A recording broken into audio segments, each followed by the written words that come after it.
You know, in life, people can offer you all sorts of advice. People are free to give you advice on all sorts of things.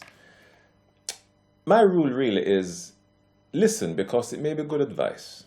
Even listen to a fool because sometimes he will say something sensible. Right? You can't be dumb all the time. You must say something sensible from time to time. So I try to be humble enough to listen to him, even if I don't like the person, for example. But you know, we evaluate people's advice, don't we? To see whether it's sound, if it's good, or if it's not, if it's to be rejected or not. And that's what I do. I'm like everybody else. You weigh up the advice and decide whether or not you accept it or not. Now, if the advice comes to you and it sounds dumb, if it sounds silly, just dismiss it. Why harbor it and think about it and dwell on it and all that? If it sounds stupid, it's like, forget that. Move on to something else more sensible. But if the advice comes from God or the instruction comes from God and it sounds dumb and it sounds silly, what do we then do? The answer is do it. Never ever use your logic, your intelligence, your common sense and apply that to what God says and evaluate and assess what God says and then say, no, that doesn't sound too clever. That doesn't sound too good. I don't think I will do that. It doesn't make sense to me. That's a grave mistake. If it doesn't make sense to our natural intelligence, if God says it, do it anyway. Because his ways is higher than our ways and his thoughts than our thoughts. As far as the east is from the west, is his thoughts to our thoughts. So our friend, our brother, people we know, our colleague, they say something dumb, we can forget it. But never if God says it. Now, sometimes in scripture we read of things like this where God said, do something and it sounds foolish. What does he want? He wants us to act in faith. He wants us to walk in obedience. Now, there was a time when, as a way of illustration, Israel had left Egypt and they were coming into the promised land, the land that was flowing with milk and honey, the land that was promised. So Moses went into Egypt, told Pharaoh, let my people go and so on. You know the story. And they came out. And you know the story, right? No? You don't know the story? All right, let me tell you. So Israel came out of Egyptian bondage after 40 years.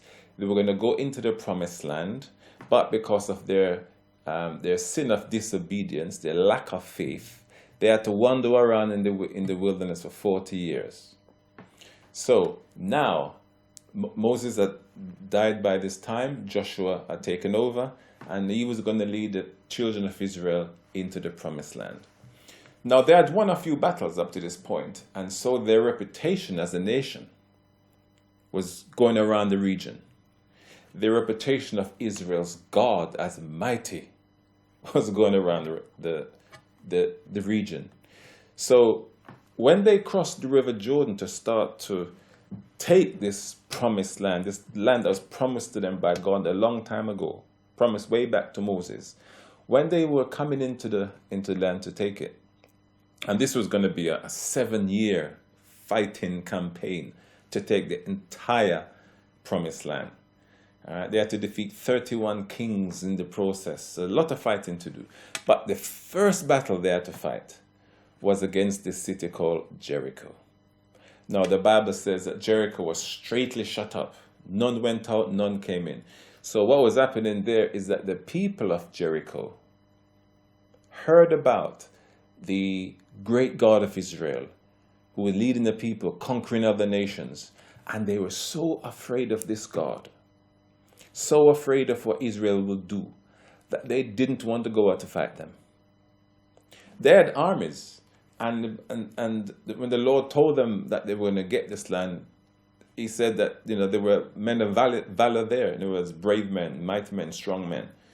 So Jericho had strong people, strong soldiers. Of course, it's a mighty city in those days, and this mighty city called Jericho had a lot of soldiers, mighty men, fighting men. But against the God of Israel, they thought, no, we can't go against them. So because we can't go against this God, against his people, even with our strong forces, let's just shut the gates, close the doors. They can't come in and attack us. Remember, these were the days before gunships and helicopters flying over, planes landing bombs and all the rest, right? Before tanks, right? So you have a mighty city with huge, strong walls. You just close the gate, shut the door. They can't come in. So they don't want to fight Israel. But this is where the Lord said something to Joshua now that we, in our natural intelligence, might think is stupid. What was the battle plan to take this city? This fenced, this well-armored, fortified city? The battle plan was for all the fighting men, all the soldiers of Israel, to march around the entire circumference of the city once. So imagine this. Thousands and thousands and thousands of fighting men were walking around the city. Nobody talking, nobody saying anything. They had to do it in silence. And so imagine on the city walls, because Jericho know that Israel's coming. They know they're going to fight them, dispossess them. So that's why they close the gates and shut everything in. So they would, of course, have watchmen on the walls ready to see when Israel's coming. They would have had their battle plans ready. They would have had their archers, bow and arrows ready from the rooftops, from the top of the wall to shoot down on the soldiers. Maybe hot oil to pour over on them as they were down below. Rock stones to throw at them. Other things that they might do to try to defend themselves. So they saw Israel coming now. And so, somebody, I'm making this up. Somebody would run to the general. General, Israel's now coming. Okay, right. We're prepared for them. Let's get ready. Archers ready? Yes. You guys ready? Yes. You ready with the stones to throw at them? Yeah, everyone's ready. Okay, let's go. We're going to fight now. Hold on a minute. They're not coming against us to fight. What are they doing? I don't know. Something strange happening. They're actually, hold on a minute. They're just walking around and around the walls. It's a trap. They're planning something. It's something devious. Let's watch them. No, they're still walking. And imagine, this is the big city, right? So it would have taken a few hours to walk around. So thousands and thousands of people walking around for hours on end, nobody talking, all the way around. And that sounds crazy. So they watch them because they know this is a trick, right? This is some devious plan, And it finished. The day finished with them walking away. And so the people of Jericho thinking, it's like, what my children would say, what the blazes, what's going on? And so they can't understand this. They talk about what's going on. It's strange. These Israelites, they're funny, they're strange. All they did was walk around, they didn't fight. Oh well, can't explain it. So the next day came, Israel come back, walking around again. As they were seeing, okay, they're coming this time. Get ready, guys. Hold on a minute. They're still walking around. And they did this for 6 days. Right? A few hours at a time to walk around this big, massive city, all around and saying nothing. While these soldiers getting ready to defend their city, looking down at me thinking, this is crazy. What are these guys doing? These foolish looking Israelites. It was crazy. And also, if some of these fighting men of Israel who were walking around, let's say they spent 2 hours in the hot sun walking around, and that's it. Come back the next day, same thing. Come back next day. So I think, hold on a minute. Why on earth are we walking around the city for nothing? Day after day. This is ridiculous. Was this Joshua guy telling us that Moses wouldn't have told us this? This is But they didn't think like this. They walked around. So 6 days passed. The people of Jericho had no idea what's going on. On the 7th day, Here they come again. Oh yeah, walking around again. And they finish. Oh no, they haven't finished. They're going around again. They finished. No, they haven't finished. They're going around again. So on that one day, on the 6th day, they marched around 7 times. And these people on the walls looking down thinking. And remember, these guys are walking in the hot, hot sun. We're talking about Middle East, right? Hot, hot weather.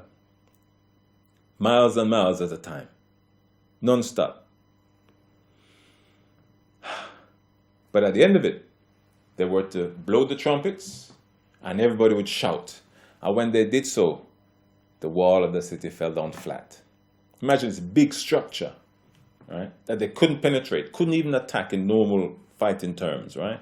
When the city was so fortified that the people outside just had to camp outside and try to wait for months, a year, 2 years, and starve them out. This happened in 7 days. The entire walls fell down flat. So, if God says to you, okay, Israel, I want you to walk around the city once for 6 days. On the 7th day, I want you to walk around it 7 times. Then blow a trumpet and shout. Does that sound sensible to you and me? Of course it doesn't. So if God says it, gives us a piece of advice, give us instruction, and to us it doesn't sound so sensible, what do? We obey it anyway, because if God says it, it's the most sensible thing that you can imagine. All right? Never mind how it sounds in our ears. If it sounds sensible, you will do it. If it doesn't sound sensible, no, I won't do it. No, not if God says it. All right? It's the same with Naaman. Remember Naaman the prophet? Naaman the Syrian, he came to the prophet Elisha. He wanted to come with his leprosy, and the man of God would come out to him, touch him on the place, and pray, and God will heal you. And this is what he imagined, and he left his country to come to Israel to find the man of God to do this. The man of God didn't come out to see him. He sent his servant to give him a message. Go and wash in the river Jordan 7 times. Go and dip in it 7 times. And I thought, what? Now this sounded dumb to him. This sounded stupid to him. Because he knows that this river Jordan is dirty. He's got cleaner rivers in his own country. And of course, he washes himself, doesn't he? Never mind he's got leprosy. Of course he washes himself. He has his bath and so on like everybody else. Right? What? Soap and water. He does all this. Before he came to Israel, he was doing this. So now just to go in the river and wash again, it's like, I don't want washing. I do this every day. I wash myself every day. I want prayer from the prophet to heal me so I can get my healing of this leprosy. So to him, washing in the water is like, what? Sound crazy.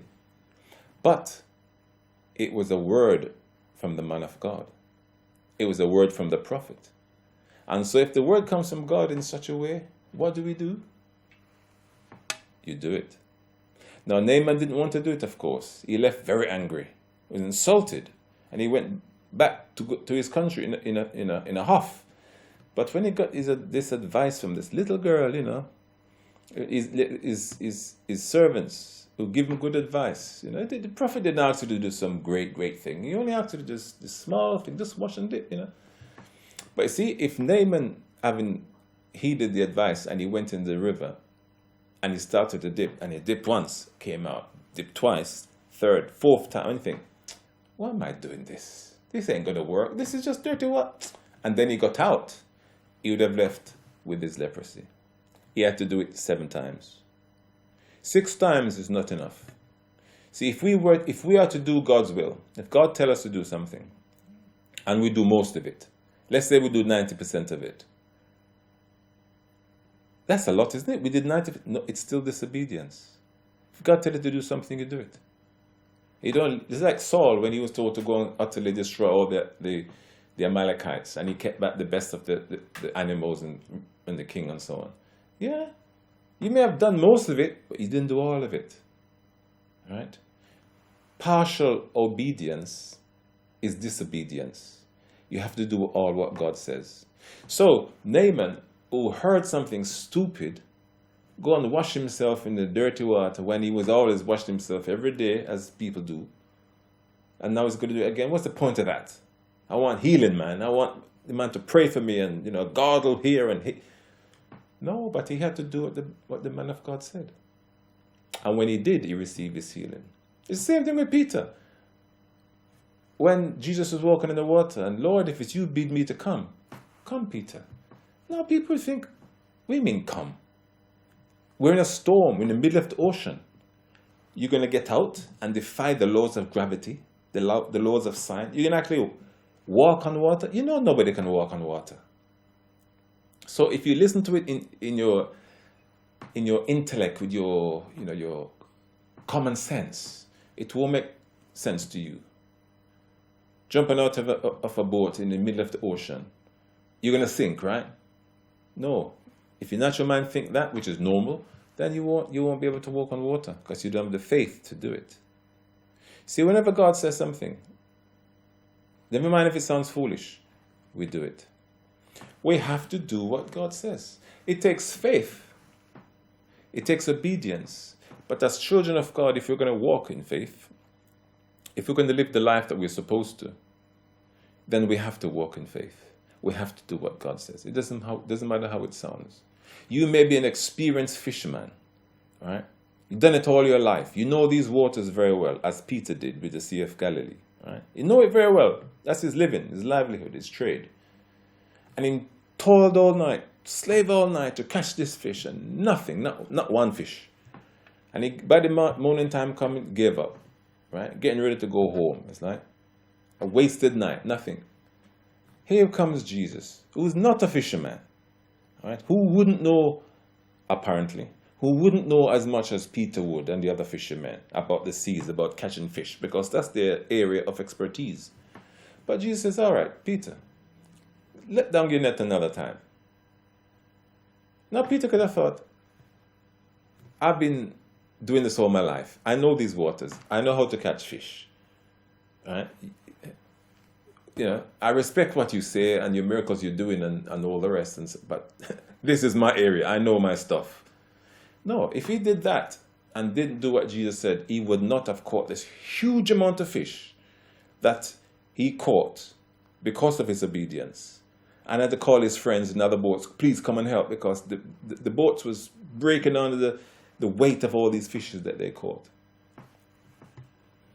If it doesn't make sense to you, if it sounds foolish in your intellectual ears, if God says it, do it anyway. Don't evaluate the word. Don't wait up. Don't assess it and think, does it make sense? No. Be like Abraham. Abraham, I want you to go and sacrifice your only son, the son that you love. Go on one of these mountains on Mount Moriah, the one I will show you, and offer your son there. Abraham could have thought, that doesn't make any sense. God doesn't demand human sacrifices. Why is he asking for this now?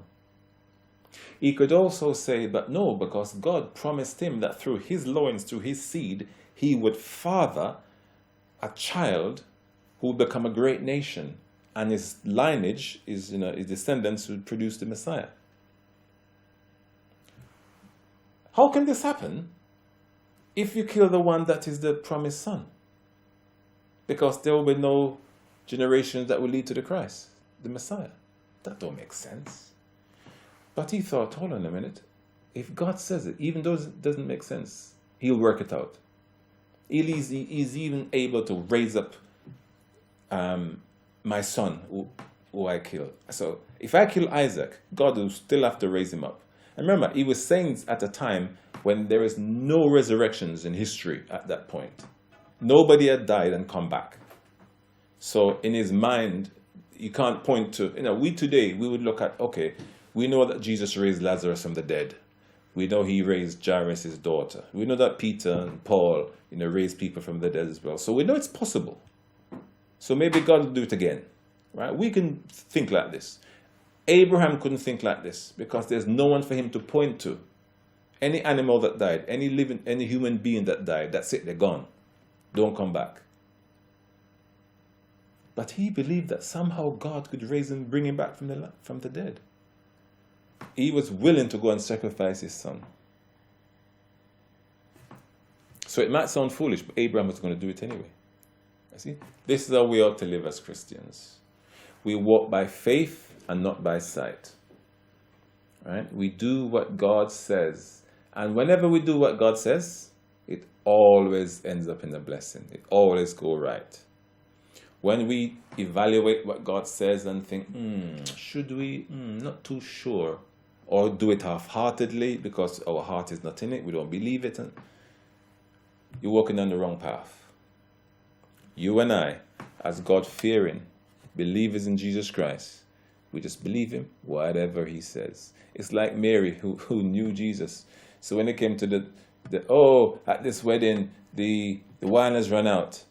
And she came to him, and the Lord said, my time hasn't come yet for this stuff, because his ministry wasn't supposed to take place yet, and so on, with miracles and all that. But she looked away, and she said to the servants, look, whatever he says to do, just do it. Yeah, that's how we ought to be. Whatever the Lord says of us to do, we must do it. If it's a word through the scriptures that we read, when we read the Bible, and it speaks to us, and God is speaking to us, let us do it. If it's a dream or a vision or something revealed to us by revelation, we must do it. If it's in the mouth of a preacher or some servant of God and you hear God's voice in that person talking to you personally, let us do it. If it's an audible voice, you can hear with the ears from heaven, let us do it. However the voice of God comes, if it sounds good, of course we'll do it. But if it doesn't sound too clever to us, do it anyway. Because when we do it, when we walk in faith and have this obedience, we shall prosper. It'll only end up good if we do what God says.